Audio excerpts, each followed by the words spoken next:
Hello, എല്ലാവർക്കും ബയോസ്റ്റിന്റെ HSST zoology ക്ലാസ്സിലേക്ക് സ്വാഗതം. ഇന്ന് റിവിഷൻ ക്ലാസ് ആണ്.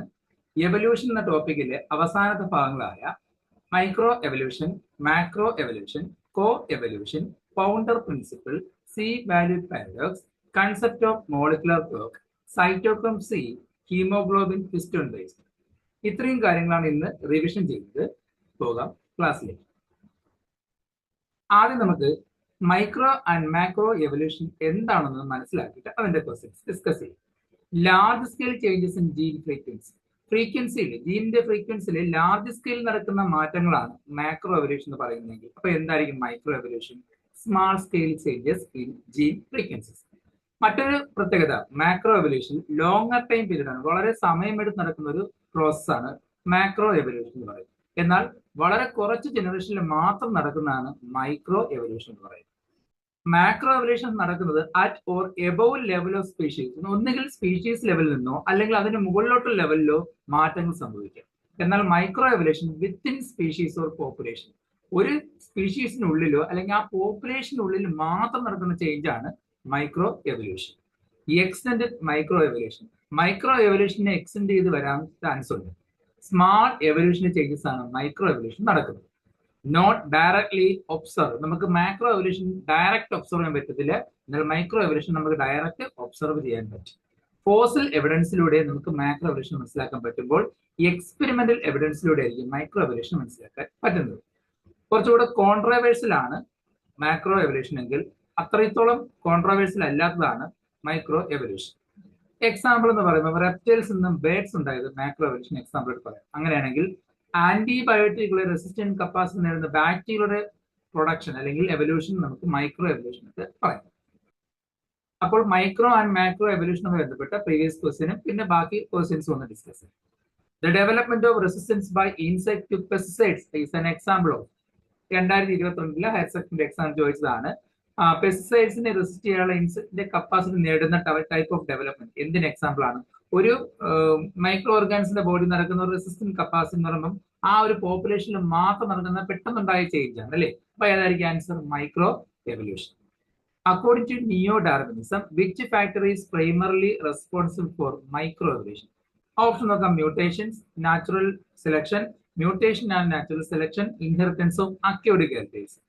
മ്യൂട്ടേഷൻ വഴി പെട്ടെന്നൊരു ചേഞ്ച് ഉണ്ടാകാം, നാച്ചുറൽ സെലക്ഷൻ വഴി ഉണ്ടാകും. ഇപ്പൊ രണ്ടും കൂടെ ചേർന്നായിരിക്കും എന്ത് ചെയ്യുന്നത്? മൈക്രോ എവല്യൂഷന് കാരണമാകുന്നത്. അപ്പൊ ആൻസർ സി ആണ്, mutation and natural selection. Macro evolution refers to the evolutionary changes that occurs. Option വായിച്ച് നോക്കുക. നമ്മളിപ്പോ ഡിസ്കസ് ചെയ്ത കാര്യമാണ്. Within a population over a few generation അല്ലാതെ മൈക്രോ എവല്യൂഷൻ ആണ് അല്ലേ. At or above the level of species എന്നോ അതിന് മുകളിലോട്ടുള്ള ഗ്രൂപ്പുകളിൽ ഉണ്ടാകുന്ന ചേഞ്ചസ് ആണ് മാക്രോ എവല്യൂഷൻ. അപ്പൊ അതാണ് ആൻസർ. ആൻസർ ബി ആണ്. Which of the following is considered A mechanism of macro evolution? താഴെ തന്നിരിക്കുന്നതിൽ മാക്രോ എവല്യൂഷന്റെ മെക്കാനിസം ആയിട്ട് കൺസിഡർ ചെയ്യുന്ന ഏതാണ്? അഡാപ്റ്റീവ് റേഡിയേഷൻ ആണോ, സ്റ്റെബിലൈസിംഗ് സെലക്ഷൻ ആണോ, ജനറ്റിക് ഡ്രിഫ്റ്റ് ആണോ, ഹാർഡി ബെയിൻഡ് ഇക്വിലിബ്രിയം ആണോ? ഏതാണ് നോക്കാം. മാക്രോ എവല്യൂഷൻ ആണ്, അതായത് ഒരുപാട് നാൾക്ക് ശേഷം ഉണ്ടായ ചേഞ്ച് ആണ്. സോ സ്റ്റെബിലൈസിംഗ് സെലക്ഷനും ജനറ്റിക് ഡ്രിഫ്റ്റും ഹാർഡി ബെയിൻഡ് ഇക്വിലിബ്രിയം ഒന്നും മാക്രോ എവല്യൂഷൻ വരുന്നതല്ല. അപ്പൊ അഡാപ്റ്റീവ് റേഡിയേഷൻ, ഡാർവിന്റെ ഫിഞ്ചസുകൾ എന്ന് ആലോചിച്ച് നോക്ക്, അല്ലെങ്കിൽ മാർസിപ്പിയൽ അനിമൽസിന്റെ ഫോർമേഷൻ എന്ന് ആലോചിച്ച് നോക്കുക. ഇതെല്ലാം അഡാപ്റ്റീവ് റേഡിയേഷൻ എക്സാമ്പിൾ ആണ്. അത് ലോങ്ങർ ടൈം എടുത്തുണ്ടായ ഒരു ചേഞ്ച് ആണ്. അപ്പൊ അത് മാക്രോ എവല്യൂഷൻ എക്സാമ്പിൾ ആണ്. ആൻസർ എ ആണ്. The study of major trends and transformation evolution such as the origin of mammals or the radiation of flowering plants is known as. അതായത് മാമൽസിന്റെ origin അല്ലെങ്കിൽ flowering പ്ലാന്റ്സിന്റെ origin, ഇതെല്ലാം ഏത് type evolution example ആണ്? Longer time എടുത്തുണ്ടായതല്ല. അപ്പൊ അത് തന്നെയായിരിക്കും മാക്രോ എവല്യൂഷൻ ആണ്. The rapid evolution of many species from a single ancestor to diverse habitats such as Darwin finches is an example of. നേരത്തെ പറഞ്ഞു കഴിഞ്ഞു, ഡാർവിൻ ഫിഞ്ചസ് ഇതിന്റെ എക്സാമ്പിൾ ആണ്. Adaptive radiation. Macro evolutionary changes that involves the evolution of new complex organs such as an eye typically preceded by. അതായത് macro evolution ചേഞ്ചിലൂടെ ഒരു പുതിയ organ അല്ലെങ്കിൽ I പോലുള്ള സ്ട്രക്ചർ ഉണ്ടാകുന്നതാണെങ്കിൽ അത് എന്തുമായി ബന്ധപ്പെട്ടിരിക്കുന്നു? ഓപ്ഷൻ നോക്കാം. A single large mutation, gradual modification of ancestral structures, reversal of previous adaptations random mating. ഒരു പുതിയ ഓർഗൻ ഉണ്ടാകുക എന്ന് പറയുമ്പോൾ നേരത്തെ ഉണ്ടായിരുന്ന ആൻസെസ്ട്രൽ ക്യാരക്ടേഴ്സിൽ ഉണ്ടാകുന്ന ചേഞ്ചസ് ആണ്. അപ്പൊ gradual modification of ancestral structures. Answer B ആണ്. The term macro evolution was first coined by macro evolution term ആദ്യമായിട്ട് പ്രൊപ്പോസ് ചെയ്തത് ഫിലിപ്പ് ചെങ്കോ. ഓപ്ഷൻ ബി ആണ് answer. Evolutionary trends where a lineage shows a consistent, slow and gradual change over time is called. ഒരു time എടുത്തുകൊണ്ട് gradual നടക്കുന്ന changes നമുക്ക് എന്ത് പേര് പറയാം? ആ ഒരു ടൈപ്പ് ഓഫ് വംശപരമ്പരയിൽ ഉണ്ടാകുന്ന ചേഞ്ചസിനെ നമുക്ക് ഫൈലറ്റിക് ഗ്രാജുവലിസം എന്നാണ് പറയുന്നത്. അപ്പോൾ ഓപ്ഷൻ ബി ആണ് answer. Which of the following describes a key difference between microevolution and macroevolution? Microevolution macroevolution പ്രധാനപ്പെട്ട ഒരു വ്യത്യാസം എന്താണ്? നമ്മൾ നേരത്തെ പറഞ്ഞ ഡിഫറൻസ് ആലോചിച്ചേക്ക് അതിൽ തന്നെ കിടപ്പുണ്ട്. ഇപ്പൊ നോക്കാം. Microevolution happens over geological time. Macroevolution in few years എന്നാണ് പറഞ്ഞിരിക്കുന്നത്. അത് തെറ്റാണ്. Macroevolution few years അല്ലെന്ന് നമുക്കറിയാം. Microevolution involves species level changes. Macroevolution involves gene frequency change. അതുമല്ല. Macroevolution involves pattern at or above the species level. Macroevolution എന്നത് species മുതലോ അതിന്റെ മുകളിലോട്ട് ലെവലിൽ നടക്കുന്ന ചേഞ്ചസ് ആണ്. There is no difference. There are the same process. വ്യത്യാസം ഇല്ല എന്ന് പറയുന്നത്. അപ്പൊ ഓപ്ഷൻ സി ആണ് answer. Micro evolution takes place primarily due to. എന്തുകൊണ്ടാണ് അല്ലെങ്കിൽ ഏത് കാരണം കൊണ്ടാണ്, പ്രധാനപ്പെട്ട കാരണം കൊണ്ടാണ് മൈക്രോ സംഭവിക്കുന്നത്? ഓപ്ഷൻ വായിച്ചു നോക്കുക.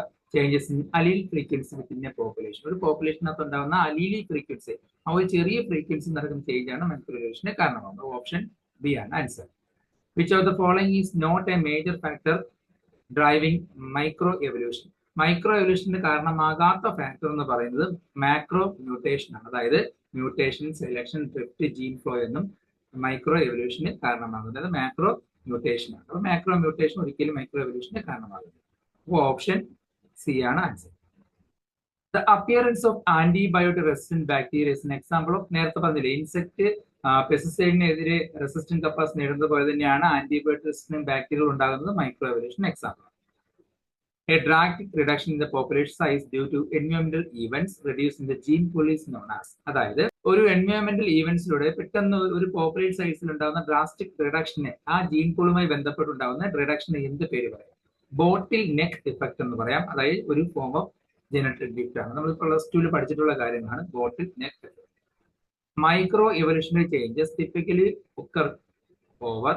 അതായത് മൈക്രോ എവല്യൂഷൻ ചേഞ്ചസ് സാധാരണ നടക്കാൻ ഏത് ക്യാരക്ടേഴ്സിലാണ് നടക്കുന്നത്? നമുക്ക് മില്യൻസ് ഓഫ് ഇയേഴ്സ് ആണോ, അല്ലെങ്കിൽ ജിയോളജിക്കൽ എപ്പോക്സിലാണോ, ഫ്യൂ ജനറേഷൻസിലാണോ, സിംഗിൾ അല്ലെങ്കിൽ സ്റ്റാറ്റിക് ടൈം പോയിന്റിലാണോ? മൈക്രോ എവല്യൂഷൻ ഒരു ഫ്യൂ ജനറേഷൻസിൽ മാത്രം നടക്കുന്നതാണ്. The movement of genes between different populations which can introduce new variations is called, നമുക്കറിയാം, gene flow. Which of the following is a classical example of microevolution acting on a phenotypic trait? ഒരു phenotypic ട്രേറ്റിന് കാരണമാകുന്ന രീതിയിലുള്ള micro evolution example എന്താണ്? ഇപ്പൊ നമുക്ക് നോക്കാം. ഇവിടെ നമുക്കറിയാം ഇൻഡസ്ട്രിയൽ മെലാൻസം ഓർ പെപ്റ്റൈഡ് മോത്ത്. നമുക്കറിയാം മോത്ത് രണ്ട് തരത്തിലുണ്ടായല്ലോ, ബ്ലാക്കും മോത്തും. അത് ഇങ്ങനെ ഓരോ ടൈമിന് ഇൻഡസ്ട്രിയൽ മെലാൻസം പഠിച്ചിട്ടുണ്ട്, പ്ലസ് 1 പ്ലസ് 2 ടോപ്പിക്കിൽ പഠിച്ചിട്ടുണ്ട് അല്ലേ. അപ്പൊ അത് നമുക്കറിയാം, അതൊരു മൈക്രോ എവല്യൂഷൻ എക്സാമ്പിൾ ആണ്. അടുത്ത ടോപ്പിക്കാണ് കോ എവല്യൂഷൻ. കോ എവല്യൂഷൻ പേര് പറയുമ്പോൾ തന്നെ രണ്ട് ജീവികൾ ഒരുമിച്ച് മുന്നോട്ട് പോകുക, അത് ഒരുമിച്ച് എവല്യൂഷൻ ചെയ്യുക. അതിൽ ആരെങ്കിലും ഒരാൾക്ക് ആപത്തുണ്ടായാൽ അല്ലെങ്കിൽ നാശമുണ്ടായാൽ മറ്റേ ആളെ കൂടെ അത് ബാധിക്കുന്ന ടൈപ്പ് ആയിരിക്കും. Co evolution is a process in which two or more species evolve together with each species influencing their evolutionary changes in the other. It occurs due to close ecological interaction between the species. Changes in one species create selective pressure on the other, leads to reciprocal adaptation over time. Reciprocal adaptations ഇതിനൊക്കെ സംഭവിക്കാറുണ്ട്. ചിലപ്പോൾ രണ്ടുപേരും mutual ആയിട്ട് തന്നെ പോകണമെന്നില്ല, ഒരാൾക്ക് ബെനിഫിറ്റും അല്ലെങ്കിൽ ഹാർംനെസ്സും കൂടെ ഉണ്ടാവുന്ന ടൈപ്പിലായിരിക്കാം. ക്യാൻ ബി മ്യൂച്വലിസ്റ്റിക്, അതാണ് പറഞ്ഞത്. മ്യൂച്വലിസ്റ്റിക് രീതിയിൽ മുന്നോട്ട് പോകാം, പാരസൈറ്റിക് ആയിട്ട് പോകാം, അല്ലെങ്കിൽ കോമ്പറ്റീവ് രീതിയിലും രണ്ടുപേരും ഒരുമിച്ച് മുന്നോട്ട് പോകാം. കുറച്ച് എക്സാമ്പിൾ നോക്കാം. മ്യൂച്വലിസ്റ്റിക് ആയിട്ട് പോകുന്ന എക്സാമ്പിൾ ആണ് ബീസ് ആൻഡ് ഫ്ലവറിംഗ് പ്ലാന്റ്സ്. നമുക്ക് പോളിനേഷൻ, അത് ഒരു മ്യൂച്വൽ രണ്ടുപേർക്കും ബെനിഫിറ്റ് രീതിയിൽ പോകുന്ന ഒരു കോവല്യൂഷൻ. ഇനി ഒരു ആൻഡഗോണിസ്റ്റ് കോവല്യൂഷൻ, അതായത് ഒരാൾക്ക് ദോഷം ഒരാൾക്ക് എന്താണ് ഗുണം എന്ന രീതിയിൽ ഒരു പോകുകയാണെങ്കിൽ, ഒരാൾ ബെനിഫിറ്റ് ഒരാൾ ഹാർംനെസ്സും ഒന്ന് പോകുന്ന രീതിയിലാണെങ്കിൽ ഹോസ്റ്റ് പാരസൈറ്റ് റിലേഷൻഷിപ്പ്. ചില ഹോസ്റ്റ് സ്പെസിഫിക് പാരസൈറ്റുകളുണ്ട്, അതിൽ ആ ഹോസ്റ്റിൽ മാത്രമേ ആ പാരസൈറ്റ് ജീവിക്കൂ. ഹോസ്റ്റിന് അതുകൊണ്ട് ദോഷമാണെങ്കിലും ഈ പാരസൈറ്റിന് ആ ഹോസ്റ്റ് ഇല്ലാതെ ജീവിക്കാൻ കഴിയില്ല. ചില അതുപോലെ പ്രിഡേറ്റർ പ്രേ മെക്കാനിസങ്ങളുണ്ട്, അതെല്ലാം നെഗറ്റീവ് റോളിലുള്ള കോവലേഷൻ എക്സാമ്പിൾ. ഇതുമായി ബന്ധപ്പെട്ട കുറച്ച് ക്വസ്റ്റ്യൻസ് നോക്കാം. ആദ്യം പ്രീവിയസ് ക്വസ്റ്റ്യൻ നോക്കാം. Which of the following is not an example of coevolution? Coevolution example അല്ലാത്തത് അക്കേഷ്യ ആൻഡ് ലോഡ്ജ്ഫോൾ പൈൻസ്. ഇത് കഴിഞ്ഞ റിവിഷൻ ക്ലാസ്സിൽ ഇത് പറഞ്ഞിട്ടുണ്ടായിരുന്നു. അപ്പോൾ ഇതും കൂടെ ഒന്നുകൂടെ ഉൾപ്പെടുത്തുന്നേ ഉള്ളൂ. ബാക്കിയെല്ലാം തന്നെ മ്യൂച്വലിസ്റ്റ് ആയിട്ട് നടക്കുന്ന കാര്യങ്ങൾക്ക് എക്സാമ്പിൾ ആണ്. എന്നാൽ കോഎവല്യൂഷൻ എക്സാമ്പിൾ അക്കേഷ്യ ആൻഡും ലോഡ്ജ്ഫോൾ പൈൻസും. Which of the following best defines coevolution? ആ ഓപ്ഷൻ ഒന്ന് വായിച്ചു നോക്കാം. Two species evolving independently in the same environment to the process where two or more species reciprocally affect each other's evolution. ബാക്കി പിന്നെ വായിച്ചു നോക്കേണ്ട ആവശ്യമില്ല, നമ്മൾ നേരത്തെ പറഞ്ഞ പോയിന്റ് തന്നെയാണ് അല്ലേ. അപ്പോൾ ഓപ്ഷൻ ബി ആണ് ആൻസർ. അതായത് കോ എവല്യൂഷൻ എന്ത് ചെയ്യുന്നു? റെസിപ്രോക്കൽ എവല്യൂഷണറി ചേഞ്ചസിന് കാരണമാണ്. അടുത്ത question. Which of the following is A classic example of co evolution? കുറച്ച് എക്സാമ്പിൾ നമ്മൾ അറിഞ്ഞിരിക്കുക. നമുക്ക് അവൈലബിൾ ആവുന്ന എല്ലാ എക്സാമ്പിൾ അറിഞ്ഞാൽ മാത്രമേ ഇതിങ്ങനെയുള്ള ക്വസ്റ്റ്യൻസിന് ആൻസർ ചെയ്യാൻ പറ്റൂ. കോ എവല്യൂഷനുമായി ബന്ധപ്പെട്ട് മാക്സിമം എക്സാമ്പിൾ കളക്ട് ചെയ്യും. ഇവിടെ തന്നിരിക്കുന്ന example the long proboscis of moth at the deep nectar spur of an orchid എന്ന് പറഞ്ഞിരിക്കുന്നത് ഒരു കോ എവല്യൂഷൻ ആണ്. അതായത് ചില മോത്തുകളും ഓർക്കിഡും കോ എവല്യൂഷൻ കാണിക്കുക. എക്സാമ്പിൾ ആണ് മെഡിറ്ററേനിയൻ ഓർക്കിഡായ ഓഫ്രൈസിന്റെ ഒരു പ്രത്യേകത നമ്മൾ +2 ബോട്ടണിൽ പഠിച്ചിട്ടുണ്ടാവും. അതൊരു കോ എവല്യൂഷൻ അല്ലെങ്കിൽ സ്യൂഡോ കോപ്പുലേഷൻ സെക്ഷൽ ഡിസീറ്റ് കാണിക്കുന്ന എക്സാമ്പിൾ ആണെന്ന് പറഞ്ഞിട്ടുണ്ട് അല്ലേ. അതൊരു co evolution example. Co-evolution is most likely to occur in which of the following interaction? തന്നിരിക്കുന്ന ഇന്ററാക്ഷനിൽ ഏതിലാണ് co-evolution സംഭവിക്കുന്നത്? രണ്ട് ഓപ്ഷൻ സെയിം ആയിട്ട് വന്നിട്ട് നോക്കണ്ട. Mutualism for plant pollinate interaction ആണ് example. The concept of an evolutionary arms race is a form of evolution typically found in. Evolutionary arms race സാധാരണഗതിയിൽ കാണപ്പെടുന്നത് predator prey അല്ലെങ്കിൽ പാരസൈറ്റ് ഹോസ്റ്റ് ഇന്ററാക്ഷൻ. കാരണം എന്ന് വെച്ചാൽ ആംസ് റേസ് എന്ന് പറയുന്നത് continuous escalation of defence attack rate, defence mechanism കാണിക്കുന്ന റേറ്റുമായി ബന്ധപ്പെട്ട വാക്കാണ് ആംസ് റേസ്. അത് ഓർത്തിരിക്കും. Co evolution can lead to, co evolution എന്തൊക്കെ മുന്നോട്ട് നയിക്കാൻ കഴിയും? ഇൻക്രീസ് ജെനറ്റിക് ഡൈവേഴ്സിറ്റി, ശരിയാണ്. Specialist species reducing ability to adapt new changes, അതും കറക്റ്റ് ആണ്. സ്റ്റേബിൾ എക്കോസിസ്റ്റംസ്, എല്ലാം കറക്റ്റ് ആണ്. അപ്പോൾ all of the above. Which of the following is not an example of co-evolution? Co-evolution example അല്ലാത്തത് നമ്മൾ നോക്കുക. Parasite ഓർക്കിഡും pollination insect, അതുപോലെ parasite ഹോസ്റ്റസിറ്റി, predator പ്രേ, ഇതൊക്കെ എക്സാമ്പിൾ ആണ് പറഞ്ഞു. ആദ്യം നോക്കാം. ബേഡ്സും ബാറ്റ്സും ഡെവലപ്പ് ചെയ്തത് വിങ്സ് ഇൻഡിപെൻഡന്റ് കൺവേർജന്റ് എവല്യൂഷൻ, അത് ഒരിക്കലും co-evolution എക്സാമ്പിൾ ആണ്. Which of the following statement is true regarding co-evolution? Co-evolutionന്റെ സ്റ്റേറ്റ്മെന്റിൽ ശരിയായ ഏതെന്ന് വെച്ചാൽ the activity of each species applies selection pressure on the others. അത് ഒരു co-evolutionന്റെ പ്രധാന ഫീച്ചറിലാണ്. ബാക്കി ഒന്ന് നോക്കാം. The evolution of one species independent of other, അതല്ല. കാരണം രണ്ട് ഇൻഡിപെൻഡന്റ് ആണെങ്കിൽ അത് co-evolution എന്ന് പറയാൻ പറ്റത്തില്ല. It only occurs between plants and herbivorous species, അതും തെറ്റാണ്. It leads to reduction of species, അതും തെറ്റാണ്. Co-evolutionന്റെ കറക്റ്റ് വരുന്നത് option C. The relationship between the rough-skinned newt and the common garter snake is an example of, നമുക്കറിയാം നേരത്തെ പറഞ്ഞ co-evolutionary arms race, അത് an example ആയിട്ട് പറയാം. Co-evolution refers to, നമുക്ക് ഓപ്ഷൻ നോക്കാം. evolution of organism independently, evolution of one species only, reciprocal evolution changes between interacting species. നേരത്തെ പറഞ്ഞ സെയിം ഫീച്ചർ വന്നിട്ടുണ്ട്. അപ്പൊ അത് തന്നെയാണ് answer. A classic example of co-evolution. നോക്കാം. Tiger and dear, yucca plant ആണ് യൂക്ക മോത്ത്. ഇത് +2 ടോപ്പിക് ആണ്. നമുക്കറിയാം യൂക്ക പ്ലാന്റ് ഇല്ലെങ്കിൽ യൂക്ക മോത്ത് ഇല്ല, യൂക്ക മോത്ത് ഇല്ലെങ്കിൽ യൂക്ക പ്ലാന്റും ഇല്ല. അപ്പൊ അതൊരു co-evolution എക്സാമ്പിൾ ആണ്. In co-evolution, the relationship between species usually, co-evolutionന്റെ ജീവിതം തമ്മിലുള്ള റിലേഷൻഷിപ്പ് എന്ന് പറയുന്നത് ന്യൂട്രൽ ആണോ, ഇൻഡിപെൻഡന്റ് ആണോ, ഇന്റർ ഡിപെൻഡന്റ് ആണോ, കോമ്പറ്റിറ്റീവ് ആണ്. അപ്പോ ഓപ്ഷൻ നോക്കാം.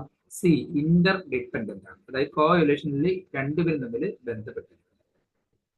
Co-evolution is best observed in desert എക്കോസിസ്റ്റിലാണോ, അക്വാട്ടിക് എക്കോസിസ്റ്റിലാണോ, സ്പീഷീസ് വിത്ത് ക്ലോസ് എക്കോളജിക്കൽ ഇന്ററാക്ഷൻസിലാണോ, ഐസൊലേറ്റഡ് പോപ്പുലേഷനിലാണോ? Species with close ecological interaction ആണ് answer. Darwin explain co-evolution using which example? ഏത് എക്സാമ്പിൾ വെച്ചിട്ടാണ് ഡാർവിൻ co-evolution എക്സ്പ്ലെയിൻ ചെയ്തത്? ഫിഞ്ചസ് വെച്ചിട്ടാണോ, ഓർക്കിഡ് ആൻഡ് പോളിനേറ്റേഴ്സ് വെച്ചിട്ടാണോ, ഗാലപ്പോസ് ടോട്ടോയ്സ് വെച്ചിട്ടാണോ, ബർണക്കിൾസ് വെച്ചിട്ടാണോ? ഇവിടെ നമുക്ക് ആൻസർ ഓർക്കിഡും പോളിനേറ്റർ ആണ്. നമുക്ക് കോ എവല്യൂഷൻ പറയാൻ പറ്റില്ല. അത് തന്നെയാണ് answer. Which term describes co-evolution between parasite and host? പാരസൈറ്റും ഹോസ്റ്റും തമ്മിലുള്ള ഇന്ററാക്ഷൻ അല്ലെങ്കിൽ കോ-എവല്യൂഷനെ ഏത് ടേം കൊണ്ട് നമുക്ക് ഡിസ്ക്രൈബ് ചെയ്യാം? മ്യൂച്വലിസം ആണോ, പാരസൈറ്റിക്സ് ആണോ, ആന്റഗോണിസ്റ്റ് കോ-എവല്യൂഷൻ ആണോ, കമൻസൈൽസ് ആണോ? പാരസൈറ്റ് ഹോസ്റ്റുമോ, പാരസൈറ്റ് ഗുണം ഹോസ്റ്റിന് ദോഷമാണ്. പക്ഷെ അവർ രണ്ടും ഒരുമിച്ച് പോവുകയാണെങ്കിൽ എന്താണ് കോ-എവല്യൂഷനുമാണ്. ഒരാൾക്ക് ഒപ്പോണന്റും ആയതുകൊണ്ട് antagonistic coevolution. Co-evolution may result in co-evolution എന്ത് കാരണമാകും? ഓപ്ഷൻ നോക്കാം. റെഡ്യൂസ്ഡ് ബയോഡിവേഴ്സിറ്റി അതല്ല, റാൻഡം മ്യൂട്ടേഷൻ ഉള്ളി അല്ല, നോ അഡാപ്റ്റേഷൻ അല്ല, ഇൻക്രീസ്ഡ് സ്പീഷ്യലൈസേഷൻ, പുതിയ സ്പീഷീസ് ഉണ്ടാകും, ഇൻക്രീസ് ചെയ്തുണ്ടാകും. ഓപ്ഷൻ ബി ആണ് ആൻസർ. Next, founder principle. എന്താണ് ഫൗണ്ടർ പ്രിൻസിപ്പിൾ? ചുരുക്കി എന്ന് പറയാം, ഒരു ലാർജർ പോപ്പുലേഷനിൽ നിന്നും ഒരു കുറച്ച് ഗ്രൂപ്പ് അതിൽ നിന്ന് ബ്രേക്ക് ആയി പോവുകയും പിന്നീട് അതൊരു പുതിയ കോളനിയായിട്ട് മാറുകയും ചെയ്യുകയാണ്. അതാണ് ഫൗണ്ടർ പ്രിൻസിപ്പിൾ. അതിന് കാരണമാവുന്ന മെയിൻ ആയിട്ടുള്ള കോസ് ആണ് ജെനറ്റിക് ഡ്രിഫ്റ്റ് എന്ന് പറയുന്നത്. നാച്ചുറൽ സെലക്ഷൻ അല്ല, ജെനറ്റിക് ഡ്രിഫ്റ്റ് വഴിയാണ് പെട്ടെന്നൊരു ചേഞ്ചിലൂടെ പുതിയ പോപ്പുലേഷൻസ് ഉണ്ടാകുന്നത്. അപ്പൊ അവിടെ ലോസ് ഓഫ് ജെനറ്റിക് വേരിയേഷൻ സംഭവിക്കുകയും പുതിയ കോളനി ഉണ്ടാവുകയും ചെയ്യും. അതിന്റെ റിസൾട്ട് ഫലമായിട്ട് പുതിയ കോളനി ഉണ്ടാകും. അതായത് സ്മാൾ സാമ്പിൾ സൈസ്, പുതിയ സാമ്പിൾ സൈസും പുതിയ കോളനിയോട് ചേരുമ്പോൾ റെഡ്യൂസ്ഡ് ജെനറ്റിക് ഡൈവേഴ്സിറ്റി റെഡ്യൂസ് ചെയ്ത് ജെനറ്റിക് ഡെത്ത് സംഭവിക്കും. ബോട്ടിൽ നെറ്റ് എഫക്റ്റും അതുപോലെ തന്നെയാണ്. Massive death plus tiny survive population. ഒരു പോപ്പുലേഷനിൽ ഒരുപാട് ചത്തുപോകുന്നു, അതിൽ ചിലത് സർവൈവ് ചെയ്യുമ്പോൾ അവിടെയും ജെനറ്റിക് ഡൈവേഴ്സിറ്റി സംഭവിക്കും. ഇത് കാര്യങ്ങൾ ഓർത്ത് വയ്ക്കുക. Founder principle. The founder principle refers to evolution of a large population അല്ല, establishment new population by a few individuals. ഒരു കുറച്ച് പോപ്പുലേഷൻ ജീവികൾ കൊണ്ടുണ്ടാകുന്ന പുതിയ പോപ്പുലേഷൻ ഗ്രൂപ്പ് അല്ലെങ്കിൽ കോളനിയാണ് ഫൗണ്ടർ പ്രിൻസിപ്പിൾ. അപ്പൊ ഓപ്ഷൻ ബി ആണ് ആൻസർ. എല്ലാത്തിന്റെ എക്സ്പ്ലനേഷനും ഞാൻ കൊടുത്തിട്ടുണ്ട്, വായിച്ചു. When a new group of individuals migrates to new isolated habitat, the new population often shows a low genetic diversity. This is called definition ആണ് തന്നിരിക്കുന്നത്. അപ്പൊ ഏതായിരിക്കും answer? Founder effect.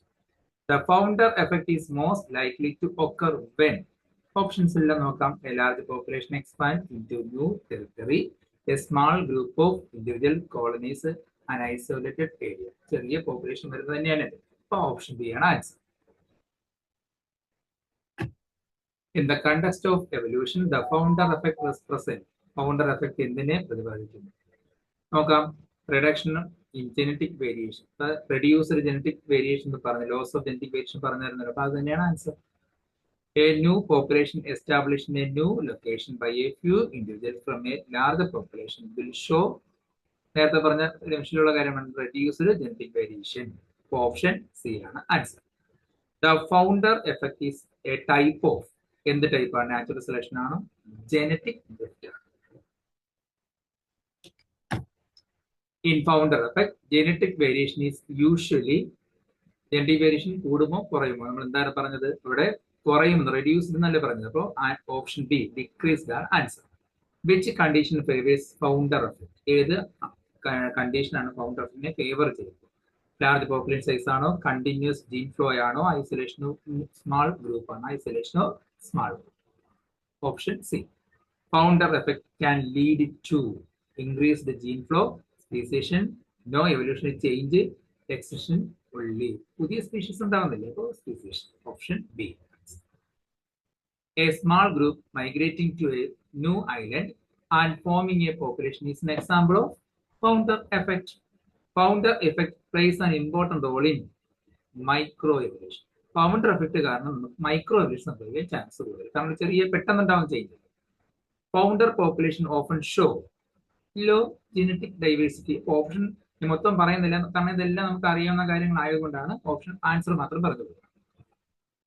C value paradox. എന്താണ് C value paradox? ഒരു genome സൈസിൽ ഉണ്ടാകുന്ന അല്ലെ അതിനകത്ത് ഉണ്ടാകുന്ന കോറിലേഷന്റെ അഭാവം. അതായത് amount of D N A, ഒരു ഹാപ്ലോയിഡ് സെല്ലിനുള്ള amount of D N A, അതിനകത്ത് ജീനോം സൈസിന്റെ ഉണ്ടാകുന്ന കോറിലേഷന്റെ അഭാവത്തിന്റെ വാല്യൂ, ആ ഒരു എഫക്റ്റിനെയാണ് നമ്മൾ സി വാല്യൂ പാരഡോക്സ് എന്ന് പറയുന്നത്. Total D N A content haploid genome. ഓർക്കേണ്ട ഒരു കാര്യം, the complex organisms do not always have more DNA than simpler ones. ആ പോയിന്റ് ഓർത്തിരിക്കുക. കുറച്ച് എക്സാമ്പിൾ ഓർത്തിരിക്കുക. ആംബിബിയൻസ് ആൻഡ് പ്ലാന്റ്, ലാർജർ ജീനോംസ് ഉണ്ട്. ഹ്യൂമൻസിനേക്കാൾ കൂടുതൽ ജീനോംസ് ഉള്ളത് ആംബിബിയൻസിനും പ്ലാന്റ്സിനാണ് ഓർത്തിരിക്കുക. അമീബ, യൂണിസെൽ ഓർഗാനിസം ആണെങ്കിലും how more DNA than humans. ഒരുപാട് DNA ഉണ്ട്. കാരണം ഒരുപാട് ഡൈവേഴ്സിറ്റിയിലാണുള്ള ബാക്ടീരിയ ഉള്ളത്. ഹ്യൂമൻസിനേക്കാൾ ഒരുപാട് ഡൈവേഴ്സിറ്റി കാണപ്പെടും. Humans have a relatively moderate genome size despite high complexity. Why does this paradox occur? എന്തുകൊണ്ടായിരിക്കും പാരഡോക്സ് സംഭവിക്കുന്നത്? അതായത് DNA പല ഒരു പോർഷൻ, ലാർജ് പോർഷൻ നമുക്കറിയാം നോൺ കോഡിങ്, അതായത് റെപ്പറ്റീറ്റീവ് സീക്വൻസോ ട്രാൻസ്പോസൺ അല്ലെങ്കിൽ ജമ്പിങ് ജീനുകളോ ഇൻട്രോൺസോ ഉള്ളത് കൊണ്ട് സംഭവിക്കും. അതായത് ജീനോം സൈസ് ഏതിന് ഈക്വൽ അല്ല? Number of functional gene equal അല്ല എന്ന് ഓർത്തിരിക്കുക.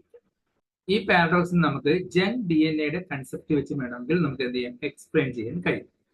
സി വാല്യൂ പാരഡോക്സ് ആദ്യമായിട്ട് പേര് നൽകിയതും പോപ്പുലറൈസ് ചെയ്തത് CA തോമസ് ആണെങ്കിലും അത് 1971 ആണെങ്കിലും ആദ്യമായിട്ട് ഒരു വാല്യൂ ഇതിനു മുമ്പ് 1950 ഹ്യൂസൺ സ്വിഫ്റ്റ് ആണ് കോയിൻ ചെയ്തത്. അത് ഓർത്തിരിക്കും. The C value refers to the total number of chromosome diploid cell ആണോ? അല്ല, നമുക്കറിയാം total number DNA haploid cell ആണ്. അപ്പോൾ ഓപ്ഷൻ ബി ആണ് answer. The C value paradox refers to the observation that option വായിച്ച് നോക്കുമ്പോൾ നമുക്ക് കിട്ടും genome size does not correlate the organism complexity or gene number. ഡെഫിനിഷനിൽ പറഞ്ഞ കാര്യം അല്ലേ? ഓപ്ഷൻ ബി ആണ് answer. Which of the following organ has the largest known C value among eukaryotes, highlighting the paradox? Example homo sapiens ആണ്, എസ്ക്രീഷ്യൽ കോലി ആണോ, പോളിക്കസ് ഡ്യൂബിയം ആണോ, amoeba ആണത്, Drosophila മെലഗസ്റ്റ് ആണ്, fruit fly ആണ്. അപ്പോൾ ആൻസർ പോളിക്കസ് ഡ്യൂബിയം ആണ്. അമീബയിലാണ് കൂടുതലും സി വാല്യൂ കണ്ടെത്തി. What is the primary reason for C value paradox? Option വായിച്ചു നോക്കുക. ആൻസർ ആദ്യത്തെ തന്നെയാണ്, presence of huge amount of non coding repetitive DNA sequences. C value paradox was coined by 1950-ലാണെങ്കിൽ അതിന്റെ ആൻസർ ഹ്യൂസൺ സ്വിഫ്റ്റ് ആണ്. Which of the following is not contributor to the large genome size observed in eukaryotes? ഇതിൽ larger genome size contribute അല്ലാത്തത് ആരാണ്? Introns, transposons, pseudogenes, protein coding genes. Protein coding genes വളരെ small size ആണ് നമുക്കറിയാം. Option D ആണ് answer.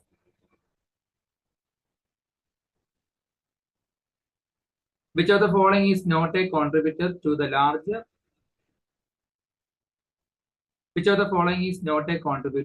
large genome size observed in eukaryotes?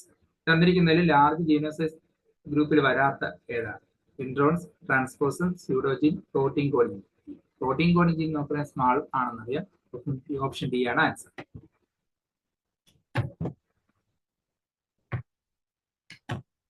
Which technique is used to analyze the portion of repetitive DNA in genome to understand the C value paradox? ഇവിടെ ഏത് technique ഉപയോഗിച്ചിട്ടാണ് repetitive DNA സീക്വൻസിന്റെ C value കണക്കാക്കുന്നത്? Code curve analysis ആണ് answer കൊടുത്തിരിക്കുന്നത്. Why is the C value paradox considered as a paradox? എന്തുകൊണ്ട് C value നെ paradox ആയിട്ട് കണക്കാക്കുന്നു? Because it was expected that more complex organism would have more DNA. Answer option B ആണ് answer. Which statement is true regarding the C value paradox? പറഞ്ഞ കാര്യങ്ങൾ തന്നെയാണ്. It is resolved by acknowledging that not all DNA is functional. എല്ലാ DNA function ആണോ? Non coding ഉണ്ടെന്ന് പറഞ്ഞല്ലോ. Option A ആണ് answer.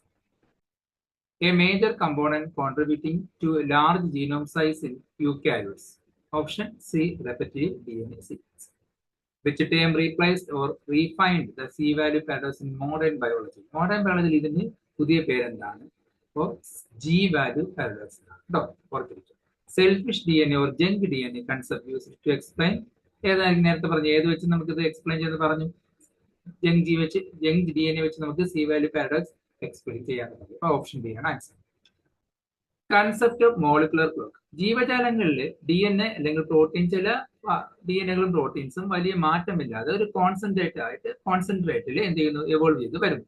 അതൊരു ക്ലോക്ക് പോലെ ആക്ട് ചെയ്യും. ഇത് വെച്ചിട്ട് നമുക്ക് സ്പീഷീസിന്റെ ഡൈവേഴ്സ് എസ്റ്റിമേറ്റ് ചെയ്യാൻ പറ്റും. ഈ ഒരു കൺസെപ്റ്റ് ആദ്യമായിട്ട് കൊണ്ടുവന്നത് എമിലി സക്കർഹാൻഡ്, ലിനസ് പോളിംഗ് ആണ്. 1960-ലാണ് DNA-കളും RNA-കളും പ്രോട്ടീനുകൾ തുടങ്ങിയ ബയോമോളിക്യൂൾസിന്റെ മ്യൂട്ടേഷൻ റേറ്റ് വെച്ചിട്ടാണ് ഇത് കണക്കാക്കുന്നത്. ന്യൂട്രൽ മ്യൂട്ടേഷനും സ്റ്റഡി സ്റ്റേറ്റിന് കാരണമാകുന്നതിന് കോൺസെൻട്രേറ്റിന് കാരണമാകുന്നത് തെളിയിക്കപ്പെട്ടിട്ടുണ്ട്. സപ്പോസ് ഒരു രണ്ട് ജീവജാലങ്ങൾ എടുക്കുമ്പോൾ അവരുടെ DNA സീക്വൻസിൽ ഒരുപാട് ഡിഫറൻസ് ഉണ്ടെങ്കിൽ ആ ജീവജാലം തമ്മിൽ ആൻസസ്ട്രൽ ഡിഫറൻസ് വളരെ കൂടുതലാണ്. ഒരുപാട് മാറ്റങ്ങൾക്ക് വിധേയമായി ഉണ്ടായെന്ന് മനസ്സിലാക്കാൻ പറ്റും. എസ്റ്റിമേഷൻ എവല്യൂഷണറി ടൈംലൈൻസ് കൺസ്ട്രക്ടിങ് ഫൈലോജനിക് ട്രീസിന് വേണ്ടിയിട്ടൊക്കെ ഈ ഒരു കൺസെപ്റ്റ് ഉപയോഗിക്കാറുണ്ട്.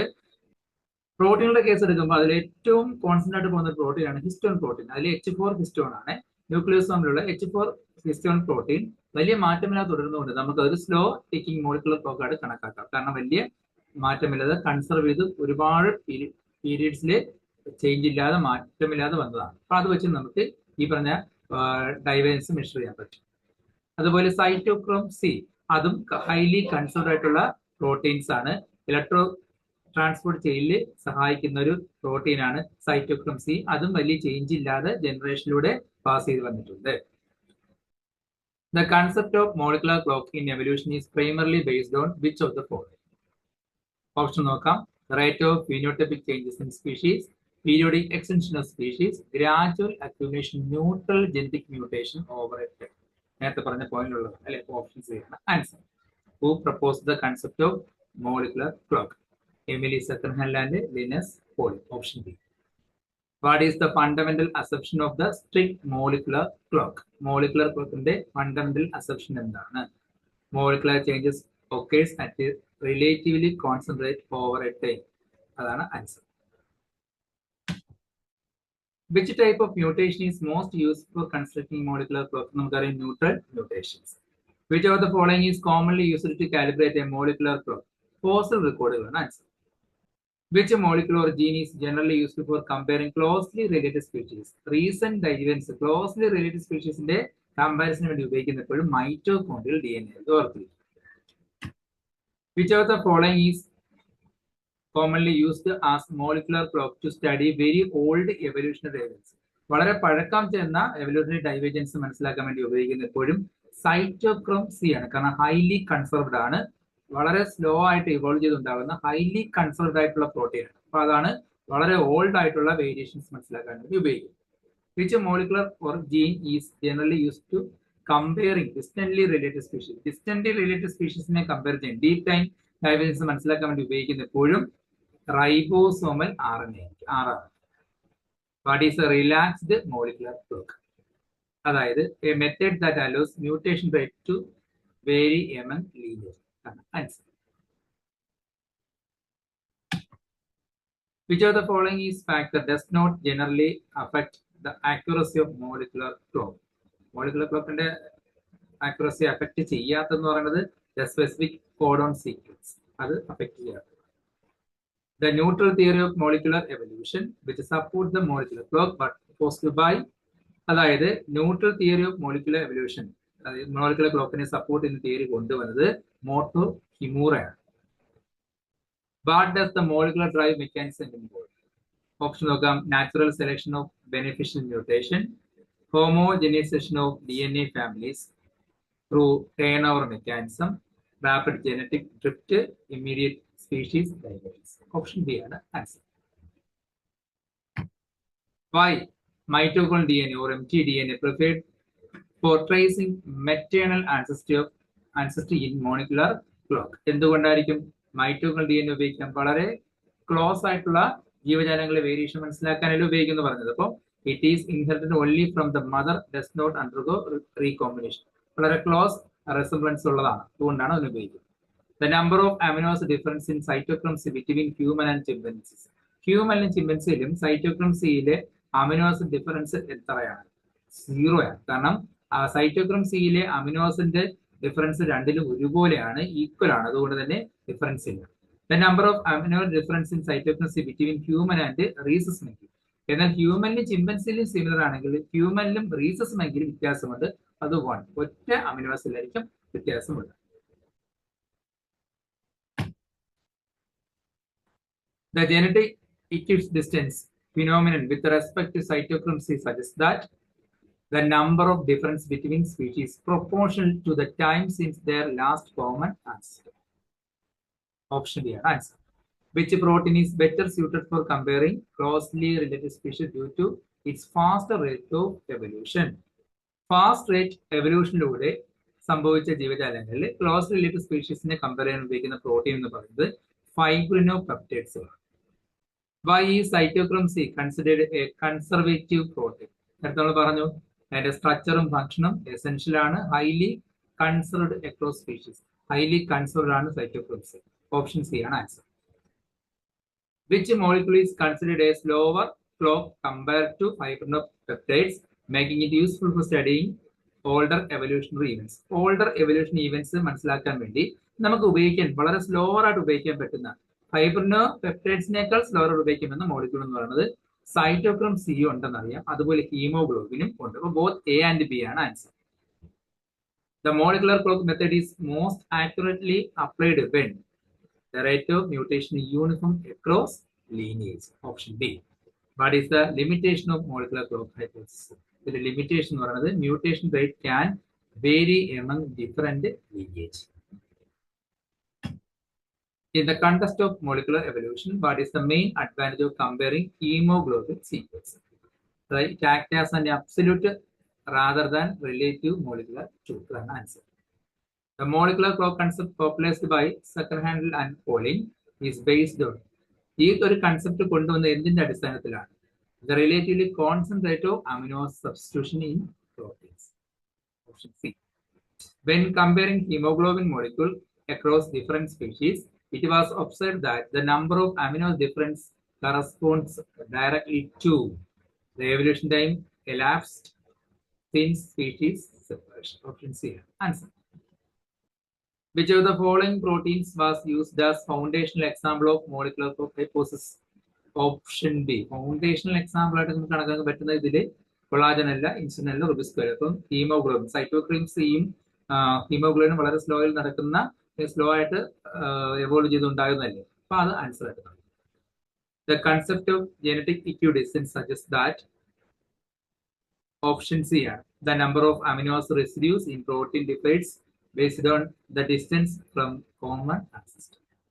Which of the following is true regarding cytochrome C? നമുക്കറിയാം it is involved in ATP electron transistor വരുന്നതല്ലേ, അപ്പൊ അതാണ് answer. Why is histone H4 considered an ideal molecule for studying ancient evolution events? നേരത്തെ പറഞ്ഞു വളരെ conserve ആയിട്ടുള്ള ഒരു protein ആണ്, യൂക്കാരിയറ്റ്സിൽ വളരെ കൺസർവ് ആയിട്ടുള്ള പ്രോട്ടീൻ എന്ന് പറഞ്ഞാൽ ഓപ്ഷൻ ബി ആണ് answer.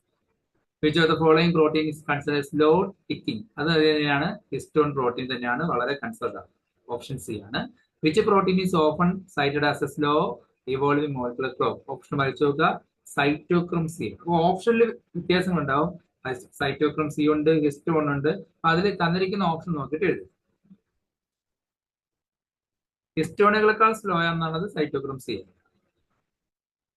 Cytochrome C is commonly used in molecular clock studies because highly conserved protein. The primary function of cytochrome C, electron transport chain. Fewer different cytochrome sequence between two species indicate recent common ancestor. The greater difference cytochrome C amino sequence suggests distant evolutionary relationship. അതായത് ഒരുപാട് difference ഉണ്ടെങ്കിൽ distant revolution ആയിരിക്കും എന്ന് നമ്മൾ പറഞ്ഞിട്ടുണ്ട്. Cytochrome C molecular clock is useful for studying the evolutionary relationship. Cytochrome C is present in all aerobic organisms.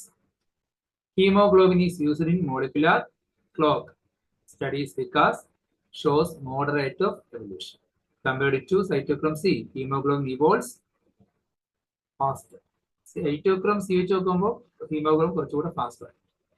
Which protein evolves slower than hemoglobin? ഹീമോഗ്ലോബിൻ slow ആയിട്ടുള്ളത് cytochrome C ആണ്. Which protein evolves faster than hemoglobin? ഹീമോഗ്ലോബിനേക്കാൾ faster ആയിട്ടുള്ളത് fibrinopeptide ആണ്. Slow rate of evolution in histone mainly due to option C, strong functional constraints. Histones are primarily involved in DNA packaging. Histone proteins are useful in studying very ancient evolutionary relationship. അപ്പോൾ ഇന്നത്തെ ക്ലാസ്സിൽ എവല്യൂഷന്റെ ബാക്കി ഉണ്ടാകുന്ന ടോപ്പിക്കിന്റെ revision ആണ് ചെയ്തിരിക്കുന്നത്. ആ ടോപ്പിക്കുകൾ കുറച്ച് പോയിന്റുകൾ ഞാൻ എക്സ്പ്ലെയിൻ ചെയ്തിട്ടുണ്ട്. അതോടൊപ്പം നിങ്ങൾക്ക് കിട്ടുന്ന പോയിന്റുകൂടെ ആഡ് ചെയ്യുക, ഈ ക്വസ്റ്റ്യൻ വർക്ക് ചെയ്യുക. ഇതിൽ നിന്ന് കിട്ടുന്ന പോയിന്റിന്റെ മാക്സിമം എക്സ്പ്ലനേഷൻ കൊണ്ടുവരാൻ ശ്രമിക്കുക. കുറച്ചുകൂടെ പോയിന്റ് ആഡ് ചെയ്തിട്ട് പഠിക്കുക. ക്ലാസ് മനസ്സിലായെങ്കിൽ ലൈക്ക് ചെയ്യുക, സബ്സ്ക്രൈബ് ചെയ്യുക. അടുത്ത ക്ലാസ്സിൽ അടുത്ത ടോപ്പിക്കുമായിട്ട് കാണാം. എല്ലാവർക്കും ശുഭദിനം.